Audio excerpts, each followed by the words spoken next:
Hey everyone, welcome to Promote Hope Podcast, Episode 9 Healthy Ways to Cope. Before we get into our topic, I wanted to share some feedback that I got a few episodes ago, episode 6, Working Through Jealousy. A lady shared with me some ways that we can, the question that I asked was, how much stuff do you have? And in the midst of me sharing about the stuff, I was talking about how we spend so much money on items and yet we have no money in our savings account. And if we would just pull back on spending so much and become more minimal in our spending and actually using the stuff that we purchase, then maybe we can have more money in our savings account. And her feedback to me was, when you find loose change, save it. And I thought about that in a sense of, what am I doing with loose change? And she was saying, when you find loose change, save it and put it in the bank and deposit loose change. I thought about that, where's all my loose change? And the loose change is under my car, wedged places, under the bed, under the couch, in junk drawers. I have so much loose change. So what I decided to do was get all my loose change together and do what she said and take it to the bank and deposit it into my savings account. So don't underestimate loose change. And then I thought deeper, wow, it's the little things that we look past that probably could bring a lot of richness to our lives.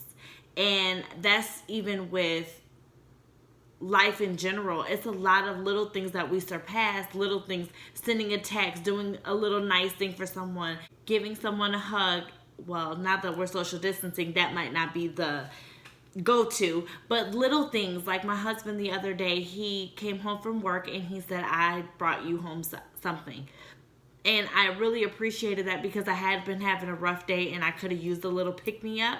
And just the simple fact that he was led and he brought home something. His spirit was leading him to bring me home something because God knows I was having a bad day. And that little thing right there just made me feel a little bit more loved and a little bit more appreciated for the things that I do, on a day-to-day basis. So don't take the little things lightly. Do little things. Take that extra effort and collect your change and put it in your savings account. And you'll never know how much change you will actually have or how much of a difference that will make. Thank you for that. And I will always never, ever, ever, always never take loose change lightly again. I will be very intentional with my loose change, and I will try a little bit harder to not take the little things lightly. So thank you so much for that feedback, and I really appreciate that. So moving into the topic of today, coping. We are living in a very sensitive time.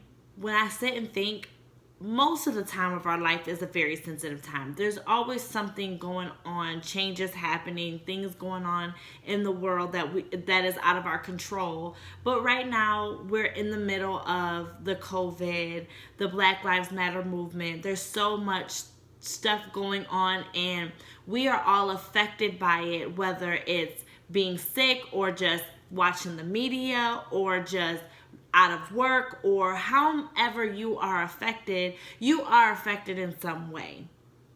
And even if you're choosing to not get deeply involved or not pour into the COVID foundation, you're still affected in some way because it's affecting jobs, it's affecting family life. Being quarantined is affecting a lot of things right now. Things are closed down. What we usually use for outlets is not open. I would go to the YMCA a lot, and that was my release and my outlet and my time away from family. Well, I don't have that outlet anymore. So everything is seeming extra weighed down on me because I don't have those outlets that I used to have previous the COVID. So I wanted to talk about coping. I felt like this was a great topic to talk about today because not only do we need this during this sensitive time, but we need to know how to cope for the rest of our lives. Life happens, and life happens whenever it wants to, and life doesn't stop when it happens. So when something happens to you, you lose your job, an incident happens, your child gets sick, your family gets sick, a family member gets sick, something happens, life doesn't stop. The clock keeps ticking. You know, if you have medical bills, like, things add up, things pile up, unexpected things happen, accidents happen every day, all the time. And we may have an agenda for our life and have things planned out the way that we think they should have gone. However, it doesn't always pan out that way. No matter what financial status you're in, no matter what color you are, no matter what you're doing in life, life will happen. Everybody will experience some type of turmoil, trouble, or difficult time. And in the midst of that, we need to know how to cope and deal healthy, because when we get through it and come out of it, we don't want to come out of it with unhealthy habits and addictions that can attach themselves to us. We want to come out of it stronger and ready to help somebody else overcome, or ready to take on the next phase or season of life. So the definition of coping is dealing effectively with something difficult. So again, we're all going to experience difficulties in our lives. Some people are hit harder with the COVID than other people. Some people are having a harder time dealing with the Black Lives Matter movement than other people. Some people are having a hard time dealing with their marriage than other people. But the simple fact that whatever you're dealing with or having difficulty with, there is a method of way of coping while you're going through. And yes, it is difficult for me to share that, because when you're in the middle of going through something, sometimes all you can see is hurt, pain, and don't really want to do anything. Like, you get into a slump, or you get into this dark place where you don't want to overcome and you don't want to be motivated. You just want to just feel the pain, and that's totally acceptable. But when you are ready to continue on and get motivated and continue through whatever you're going through, there are healthy things and healthy ways that you can get through it. With every day in life, something goes wrong. I never know when I wake up what my day is going to be like. I have a plan. I have a schedule. I have an agenda. I have things set for my kids. I have things set for work. But I try, now that I have gone through more things than not, I now try to leave space for God. Because I never know, I could stop at the store and run into somebody who needs help, or something can happen, or like I said, an accident can happen. Your tire can go flat. Something can happen to put a dent and damper on your day. So learning that and knowing that there's potential for something to go on within the day, again, like I said, I now leave room and space for things to happen.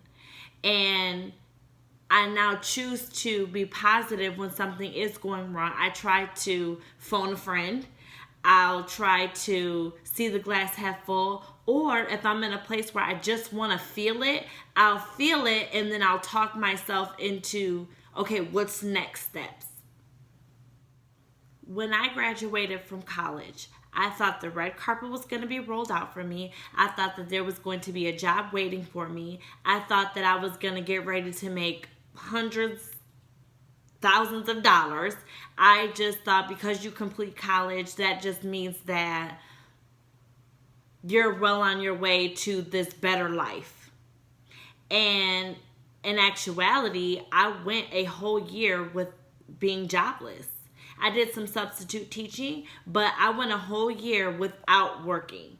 Like, I was looking for jobs. I was looking to get into something. Okay, what's the next step for me?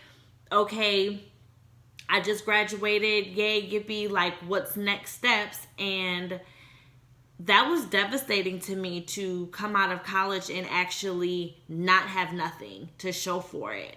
Or not be chosen and not have that same momentum from the outside workforce.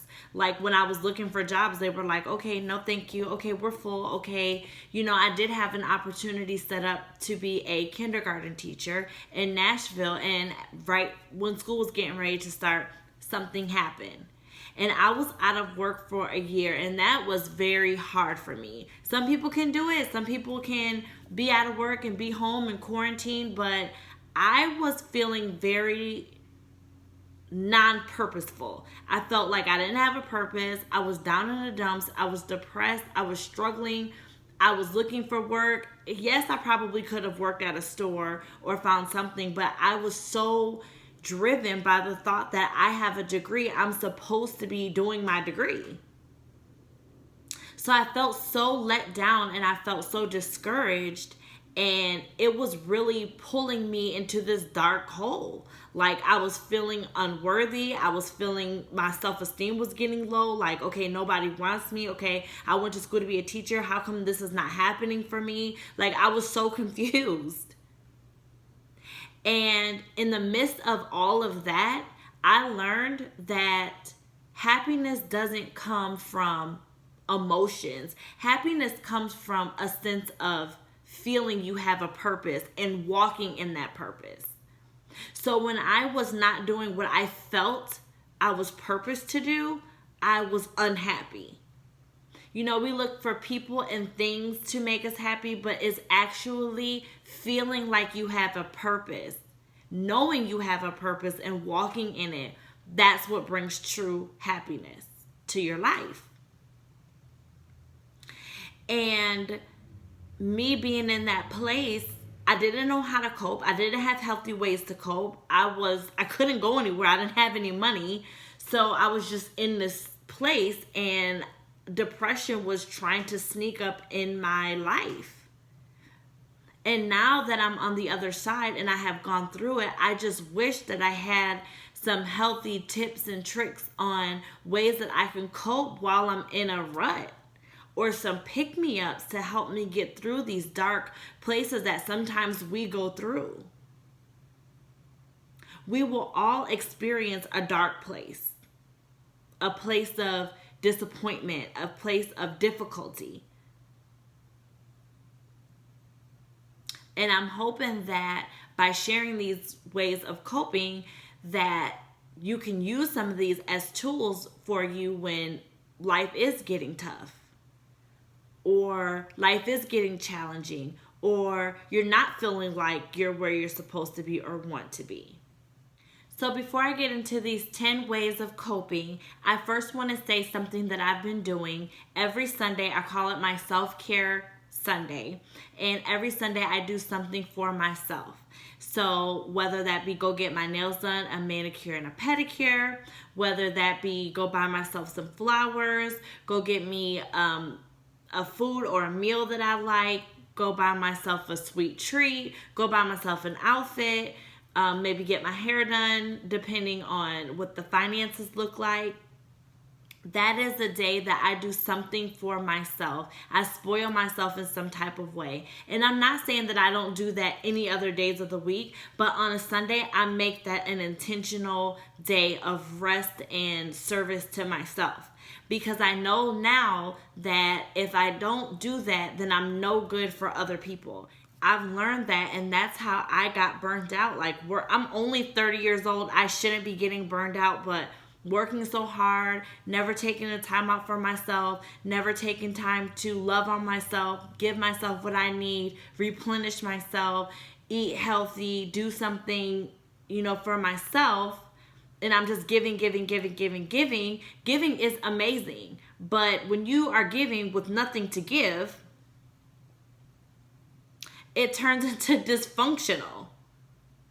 Like, it's unacceptable. So I intentionally on Sundays take that time to do something for myself, affirm myself, eat healthy, exercise.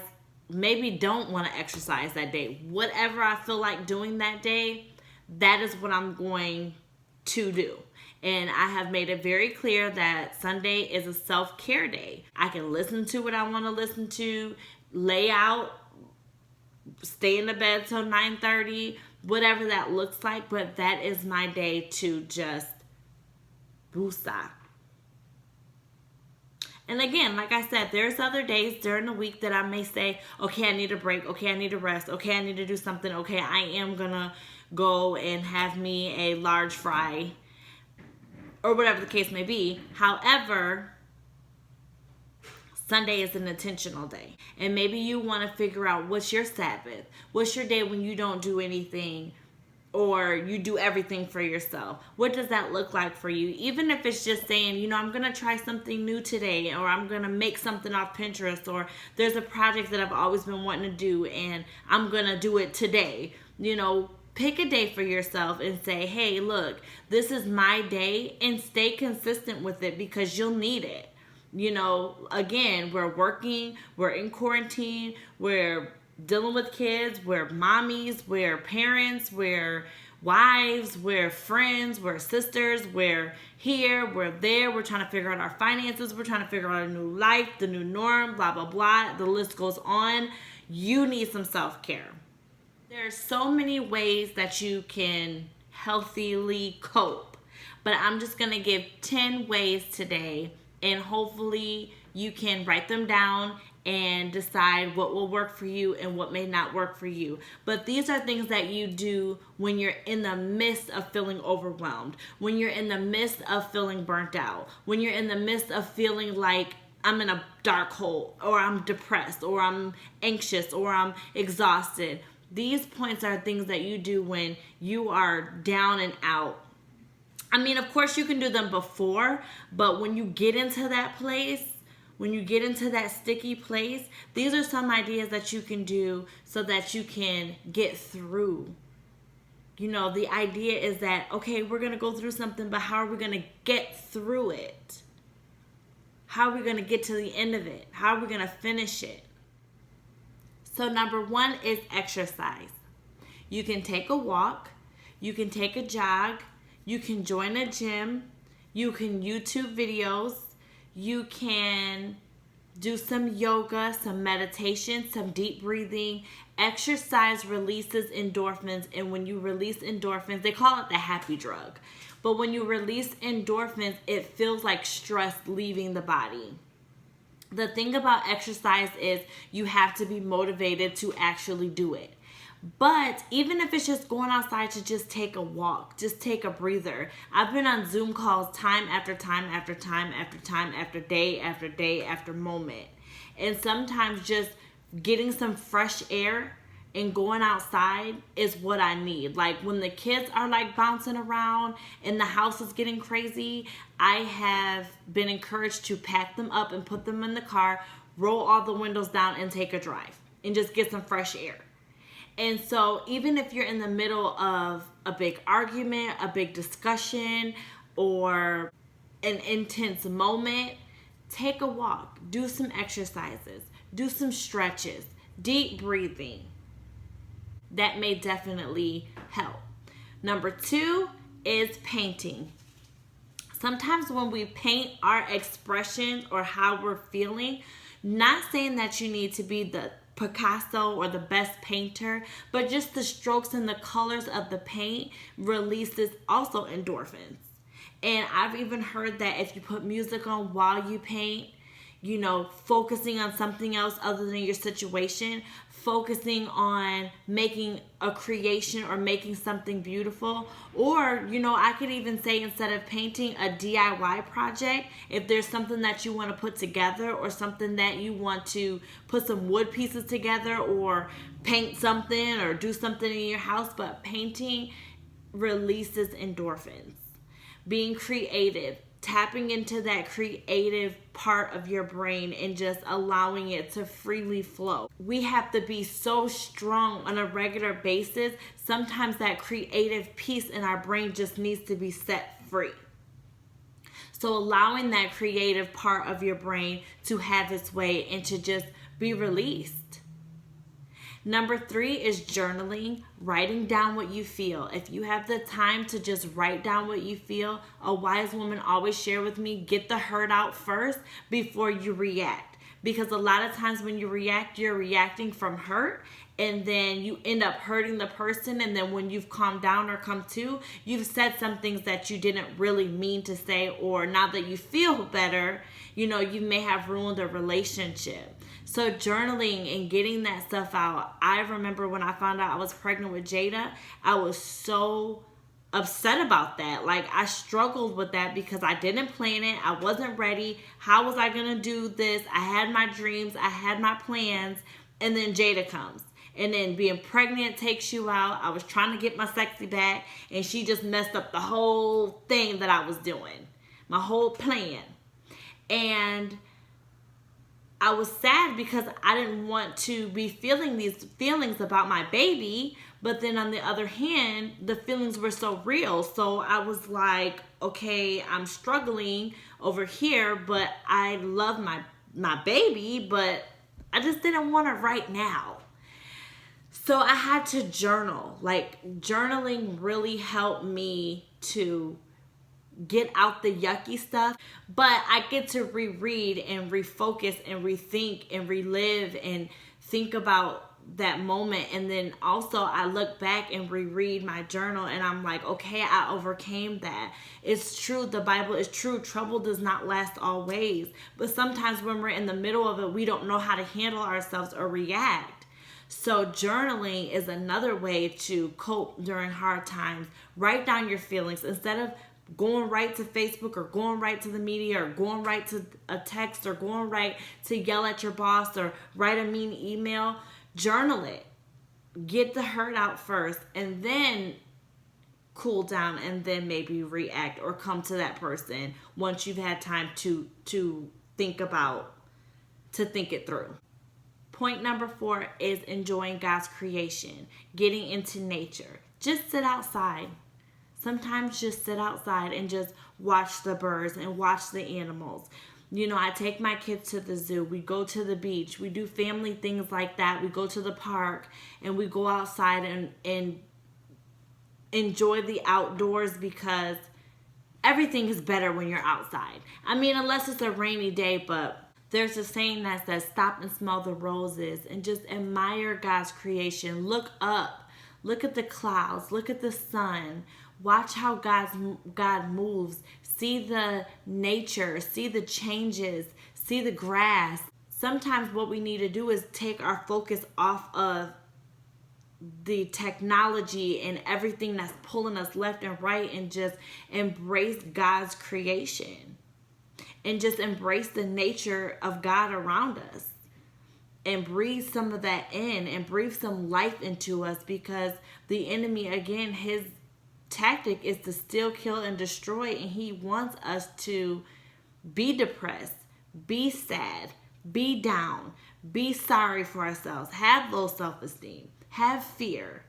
Me and my kids, we painted rocks, and that was like the coolest thing. There's a whole rock painting group that you can be a part of, and we took paint and painted pictures on rocks and hid them around town. And that was actually a really fun activity. It took me away. My creative brain was working. I was with my kids, enjoying time with them. And I was just enjoying being outside painting. Point 5 is soaking. Soaking your feet, soaking in a tub, just soaking your body in some type of water, getting into some water, being inside of a pool, taking a long shower. Water is very calming and relaxing. And if you can just take some time to just soak and meditate, light some candles, get in a tub, and just soak some of that stress away. Play some rain sounds, play some quiet music, play some slow, calming music, and just calm your world down for a little while, because with all the chaos and confusion and scrolling going on, your brain is constantly going and going, and sometimes it's even hard for us to shut it off when we're asleep. I know sometimes I'm on the media until like 3 o'clock in the morning because I can't shut it off, because it's so addicting and it's releasing and it's tapping into parts of my brain and taking over, and I need to slow my world down. So soaking in a tub, soaking in some water, and just when we went to the beach, I just was able to put my feet in the water and just let the waves rush over my feet. Like, and then just enjoying and just slowing down life when you get those moments to do that. My number 6 is taking a mini vacation.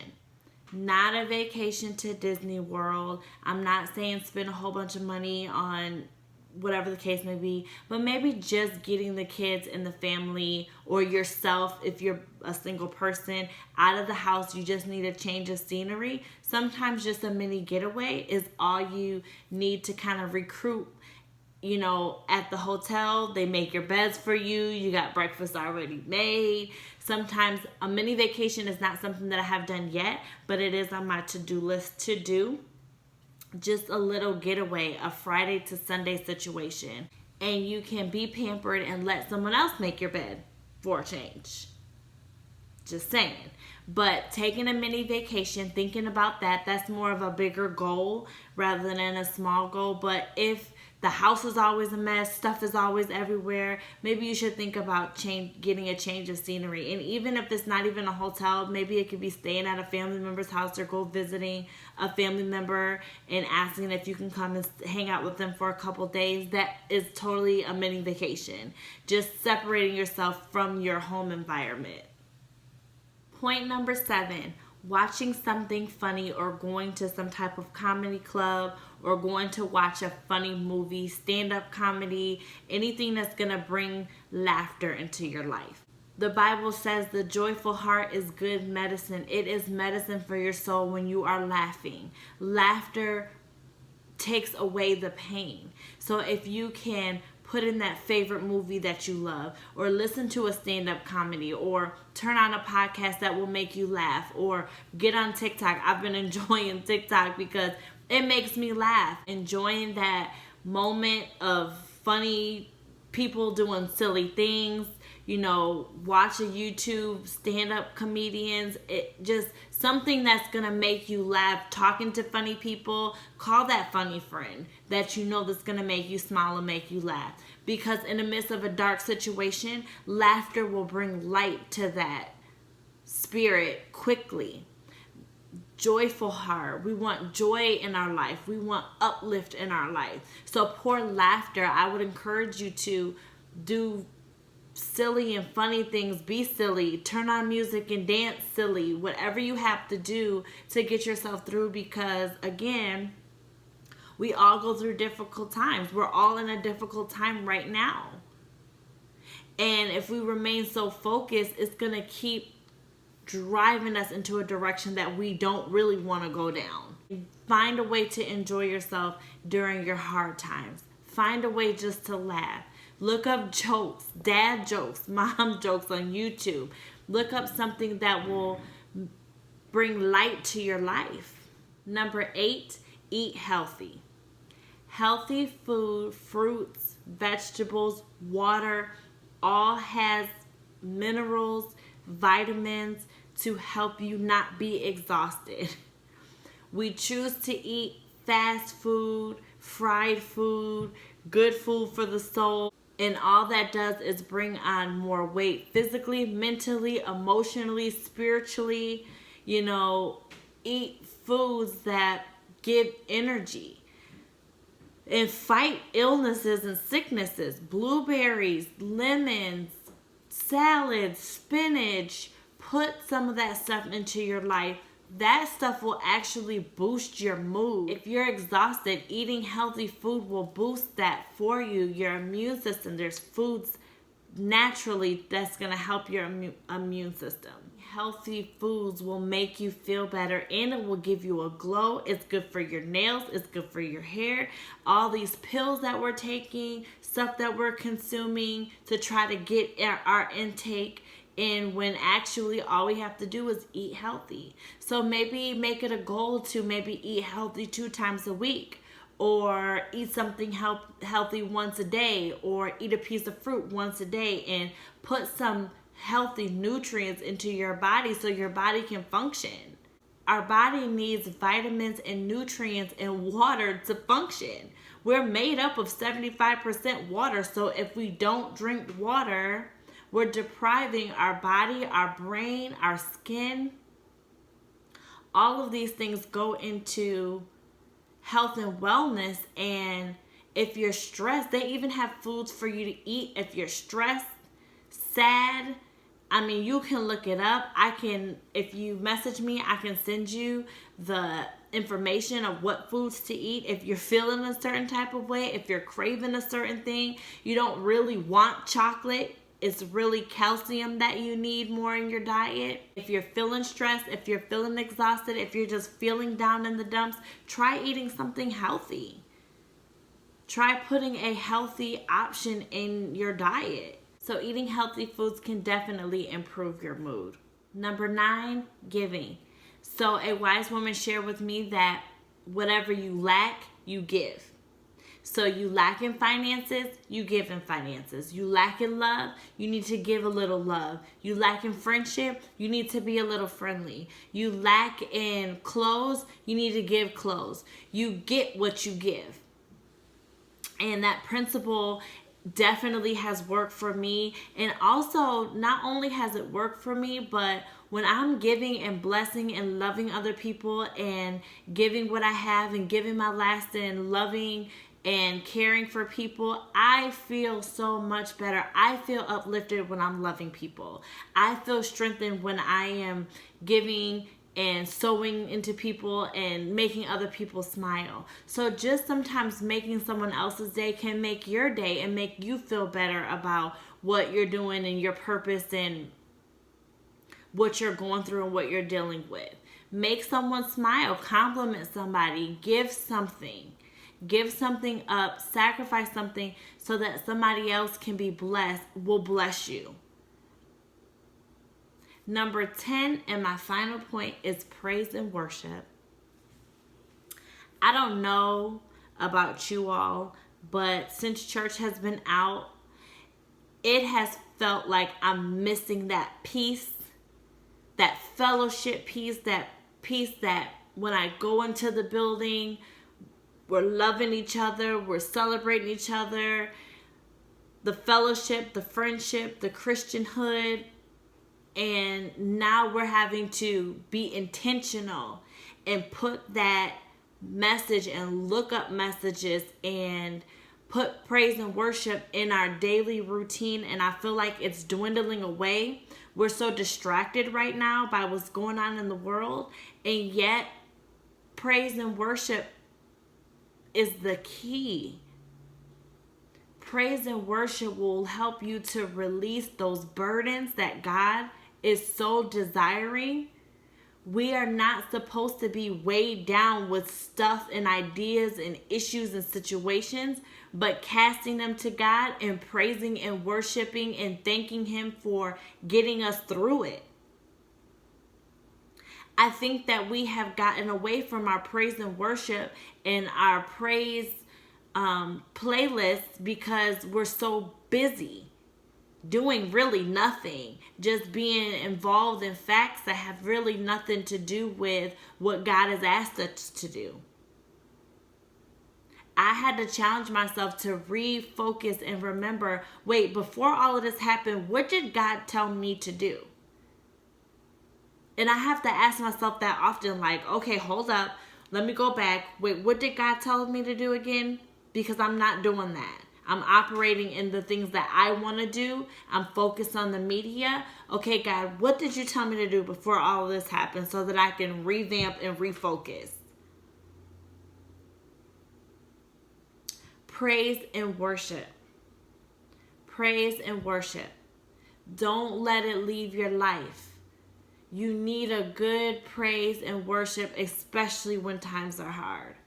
Especially when you're going through, especially when you're feeling disappointed. Praise and worship will carry you, I promise. Not even prayer works too, but I'm talking about that good old praise and worship. Go back to your old school playlist from when you were young. You know, the other day I was listening to, I had to put on Donnie McClurkin, We Fall Down. Like, I had to take it back to go forward. So get into that praise, get into that cry, get into that release of emotions, casting your burdens to God, crying out to God, and just worshiping, knowing that He's going to get you through whatever it is that's weighing you down. Praise and worship. And these are just a few. There's so many more ways that you can cope. Taking a class, learning something new, getting a hobby. There's so much stuff that you can do to just cope and get involved and be creative and work your way through trials and tribulations. We have to work our way through. Someone asked me, like, girl, how did you get through that? And I got through barely making it because I wasn't using healthy ways to cope through it. We're going to go through. Why not go through healthy and come out stronger and come out with new skills? Just because we're going through does not mean the world stops. Just because we're going through does not mean that we can't be motivated. Just because we're going through doesn't mean that we can't dream or have visions or still work on these projects that God has put in our spirits to do. We should still be writing down the vision and make it plain. We should still be making plans and ideas. We should still be learning how to write a business plan. We should still be, like episode 1, working on becoming a starter. So I hope that this message to you reaches you in a positive way to be motivated, to rise up and go through whatever you're going through right now with integrity, one day at a time, refocusing, remembering what God told you to do despite what your situation is, despite what it looks like, despite what you're going through, remembering what God told you to do and being obedient. Every day that we're granted life, every day that we wake up, every day is a new opportunity to do that thing. If God granted you life, if you have breath in your body, you still have purpose and opportunity. I listened to this webinar today, and this man said, POUR stands for passing over opportunities repeatedly. Poor choices. And I want to do a podcast on us being a result of our choices. We have a choice. The circumstance might be going on, but we have a choice of how we're going to handle ourselves during the circumstance, of what we're going to do, of how we're going to cope, of how we're going to deal, of our children are watching. People are watching. And they're learning from us how to go through their situations and trials and tribulations. So I encourage you to find your comfort, find what works for you, take some time out for yourself, do some self-care, do some self-love when you're in the middle of a situation. Get some laughs, get some good food, good healthy food, take a walk, breathe some fresh air, and use the process repeatedly. It's not to cope in this situation and then when another situation comes, okay, I don't know what to do. You can use it in every cycle, in every time you go through, in every situation. Speak life, speak positive, put healthy things into your body, put good things into your mouth, put good things into your spirit. Praise and worship. Saturate your heart with God's word. So when you do come out, because again, you will come out. But when you do come out, you come out better. I hope that this really blesses you and pushes you to be your best self, even in a time of struggle. We can be our best self. It's a choice.